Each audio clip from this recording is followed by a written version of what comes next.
The government insisted throughout the pandemic they were following the science. These leaks suggest maybe that wasn't always the case, Louisa. Oh, you must be the brains in. Well, guys, I've been looking through these lockdown file reports I'm sure you've all seen reported, and I have to say I'm yet to read anything I didn't already know was the case. This, I'm sure, is probably true for most of you. Of course, some people who got caught up in the propaganda might be shocked by some of it, especially if they remember people like Matt Hancock saying stuff like this. We will be guided by the science, and that we will minimise social and economic disruption subject to keeping people safe.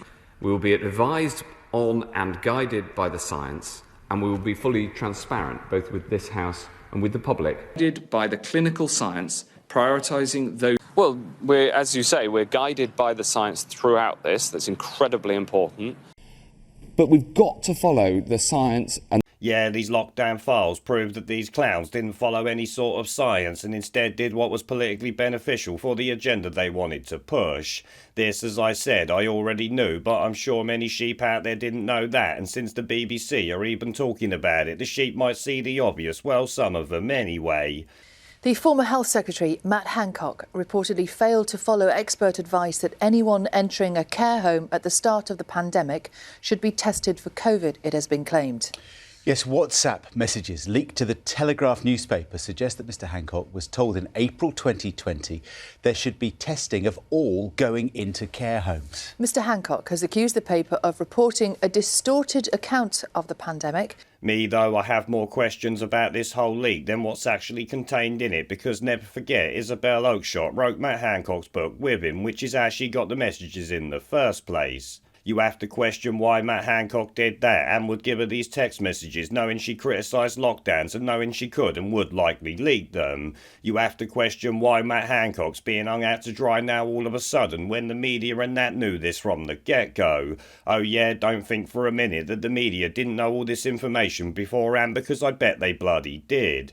That is actually something you will notice is missing from a lot of these lockdown file releases, and that's any criticism of the media, who, let's remember, are as much to blame for what happened as Hancock and the rest of them. The media covered up for them, pushed their propaganda, and attacked anyone trying to question the bullshit being belt-fed to us like an OnlyFans tart gets belt-fed pork swords.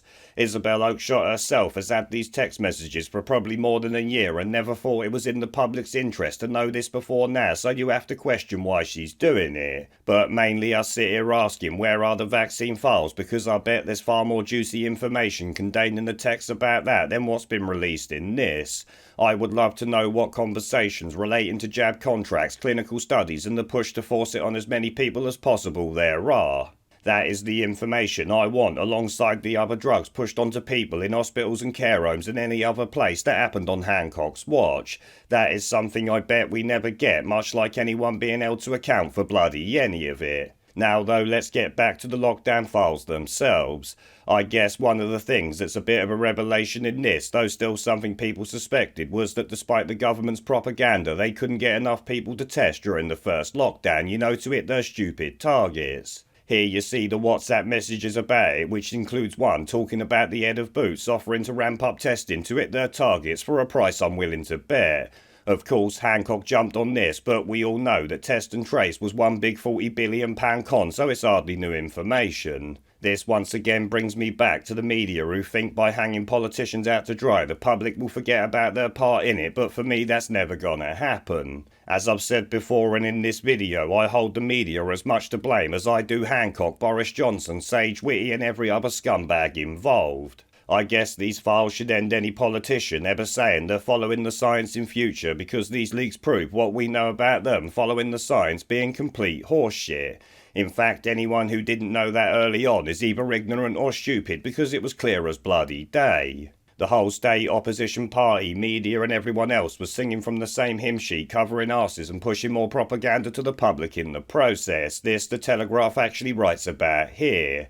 The instinct to avoid political embarrassment or simply duck a difficult argument is shown to be a crucial factor in several lockdown decisions. While shocking, this should not be so surprising. Trust me, it bloody ain't. How else would politicians act if they were convinced that no one would ever find out? When the opposition party decides not to oppose, or when broadcasters define public service as amplifying the government's message, who is there to challenge? Well, there is a lot of us who would challenge it if we actually could. The people the media called tinfoil hat wearing granny killers would have challenged it because many of you called this out from day bloody one. That there, though, is actually the first time I've seen a media hack blame the media alongside politicians for what they did in 2020 and everything relating to these leaks. Most reports I've seen make no mention of the media's massive role in the con that they're now trying to hang Hancock out to dry for. In fact, a few groups are avoiding blame when it comes to these lockdown files. First, we have the media who, as I said, pushed propaganda onto the public at the government's request while also doing all they could to make lockdowns harder, longer and more deranged. Oh yeah, never forget, the government did all this, but the media always pushed for much more. In fact, we'd still be in lockdown if the scum media had their way. The same is true for Labour, who are also not being called out enough for their part in this. I remember they enthusiastically voted for every single lockdown law, not only at the start but even towards the end, when Tory MPs rebelled against the government. Labour in fact also pushed for longer lockdowns than we actually ended up with, and yet are not being called out enough in my book.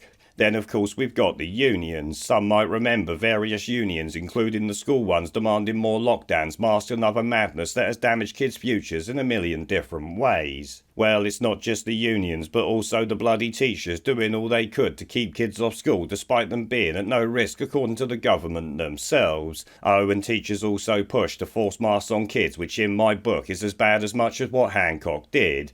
Yes, Hancock is scum, but there are so many more involved with all this, and I bet some of that information is contained within these messages. Of course, we likely won't see them because the media are releasing what they want instead of dropping it all for us to look through. As it stands, we're just being fed a narrative relating to all this, so as always, look at it with a sceptical view. It is coming from the media after all.